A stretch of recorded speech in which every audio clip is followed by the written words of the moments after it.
এখানে কোদলা মঠের কিছু ইতিহাস এবং কিছু বিবরণ দেওয়া আছে এখানে কোদলা মঠ সম্পর্কে। তো আপনাদের দেখাচ্ছি। তো বন্ধুরা, আমি একটি ভুল ইনফরমেশন দিয়েছি। এই মঠের মধ্যে কোনো মন্দির নেই। এই মঠটি হলো যে বিভিন্ন পোড়ামাটির ফলক। আমরা যে কান্তজির মন্দিরে যে ডিজাইনটা দেখতে পাই এবং যে পোড়ামাটির ফলকটা দেখতে পাই, এই কোদলা মঠেও সেম ক্যাটাগরি।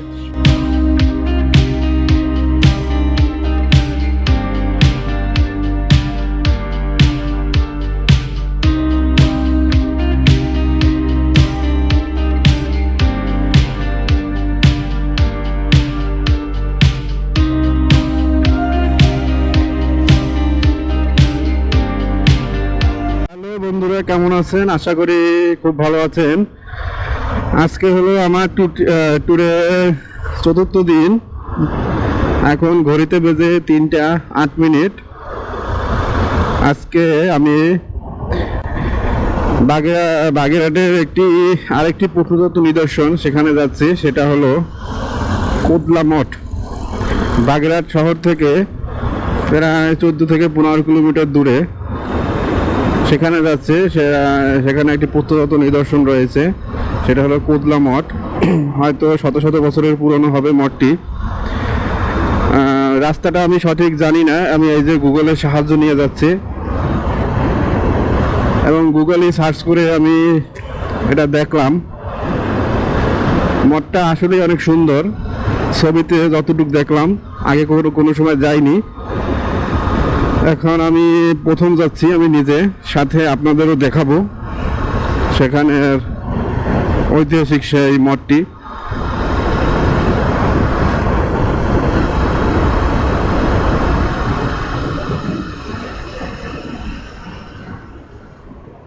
সবেমাত্র আমি বাগেরহাট শহর থেকে বের হলাম। সামনেই হলো বাগেরহাট খুলনা হাইওয়ে। আসলে কি, বাগেরহাটে অনেক প্রত্নতত্ত্ব নিদর্শন রয়েছে। তার মধ্যে মসজিদ আছে, যেমন 1 গম্বুজ, 2 গম্বুজ, 10 গম্বুজ এবং 60 গম্বুজ মসজিদ। এছাড়াও আমরা বিভিন্ন মন্দির এবং মঠের দেখা যায় এখানে বাগেরহাটে।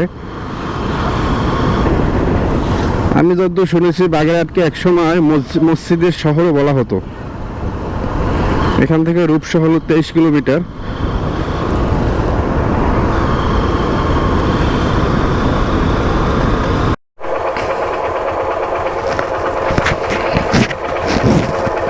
তো বন্ধুরা, দেখতে দেখতে বাগেরহাটের যাত্রাপুর এসে পড়লাম।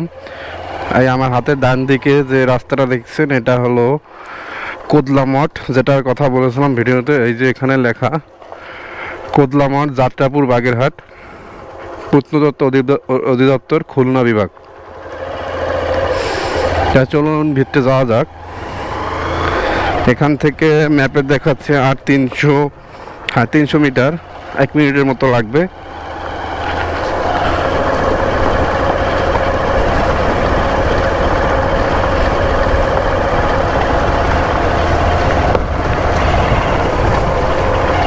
বাগেরহাট থেকে প্রায় 15 কিলোমিটার দূরে একটি গ্রামে যাত্রাপুর, সেখানে কোদলা মঠ অবস্থিত। জায়গায় জায়গায় কিছু রাস্তা ভাঙা আছে, আবার কিছু কিছু ভালো আছে রাস্তা।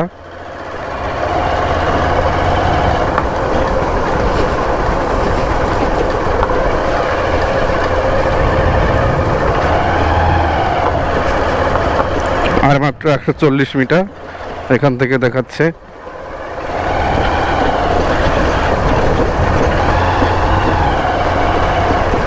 একেবারে গ্রামের মধ্যেই মঠটা অবস্থিত।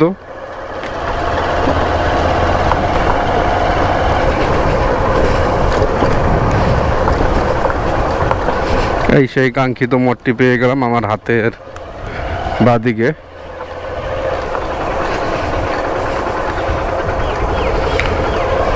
তো এখানে বাইকটা রাখি।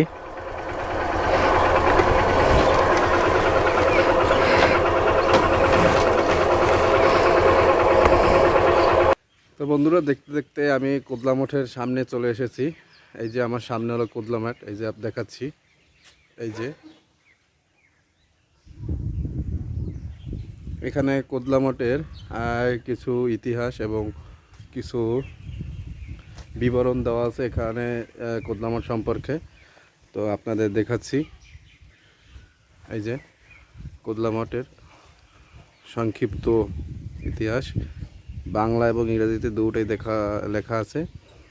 যদি আপনারা কেউ পড়তে চান তাহলে এখান থেকে দেখে নিতে পারেন। চলুন কোদলা মঠটা আমরা সম্পূর্ণ চারিপাশটা ঘুরে আসি।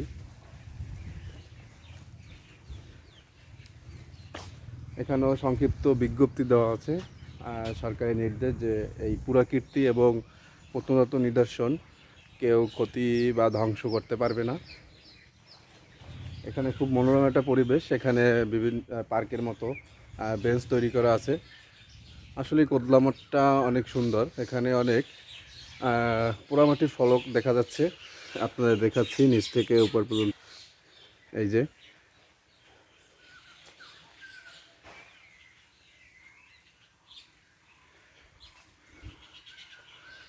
অনেক সুন্দর একটি নিদর্শন। এই যে বিভিন্ন পোড়ামাটির ফলক। আমরা যে কান্তজির মন্দিরে যে ডিজাইনটা দেখতে পাই এবং যে পোড়ামাটির ফলকটা দেখতে পাই, এই কোদলা মঠেও সেম ক্যাটাগরির কিছু ডিজাইন করা আছে। আসলে নিচের চেয়ে উপরের ডিজাইনটাই অনেক বেশি। ক্যামেরায় কতটুকু দেখা যাচ্ছে জানি না, অনেক উঁচু মঠটা। এই যে আমি আছি এখন মঠের পিছনের অংশে। এটা হলো মঠের পিছনের অংশ। এই যে আসলে কি বাগেরহাটে প্রচুর পরিমাণে প্রত্নতত্ত্ব নিদর্শন রয়েছে। যদি আপনি ঘুরে দেখতে পারেন তাহলে এগুলো সম্পর্কে অনেক এক্সপিরিয়েন্স গ্যাদার করতে পারবেন, যে এগুলো শত শত বছরের পুরনো অনেক মঠ, মসজিদ, মন্দির যা বলেন। এটা হলো মঠের ডান পাশের অংশ। এই যে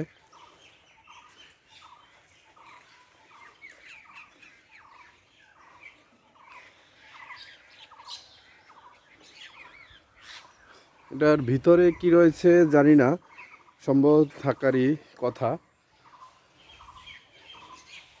এখানে চার্টে দেওয়া আছে যে বাগেরহাট শহর থেকে 10 কিলোমিটার দূরে, কিন্তু ম্যাপে যে সময় আমি বাইক রাইড করে এসেছি সেখানে শো করা হয়েছে 15 কিলোমিটার।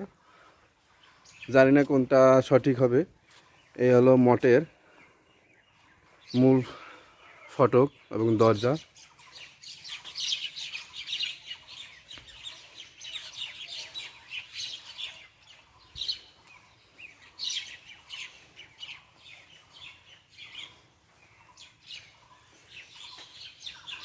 তো চলুন ওখানে চার্টে যে সংক্ষিপ্ত বিবরণ দেওয়া আছে সেটা আপনাদের একটু পড়িয়ে শোনাই, তাহলে এই মঠ সম্পর্কে বুঝতে পারবেন।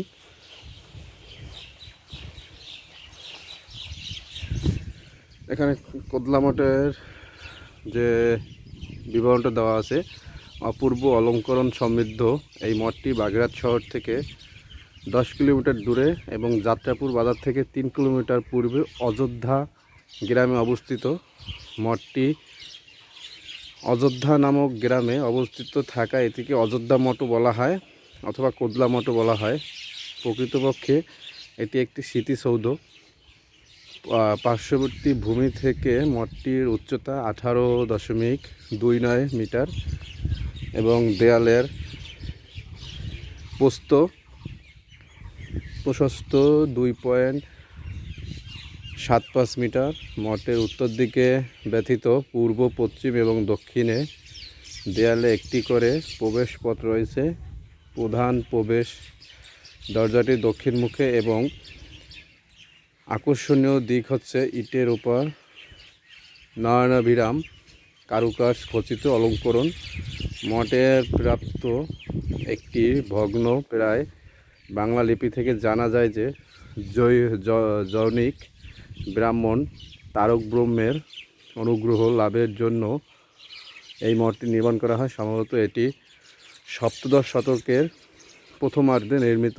জনশ্রুতি আছে যে যশোরের রাজা প্রতাপাদিত্য তাঁর সভাসদ গৃহের পণ্ডিত অবিলম্বা সরস্বতীর স্মৃতির উদ্দেশ্যে এটি মঠটি নির্মাণ করা হয়েছে। তো বন্ধুরা, আমি একটি ভুল ইনফরমেশন দিয়েছি।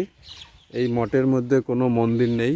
এই মঠটি হলো একটি স্মৃতিসৌধ বা কারোর উদ্দেশ্যে তৈরি করা হয়েছে। তো আপনারা তো দেখতেই পারলেন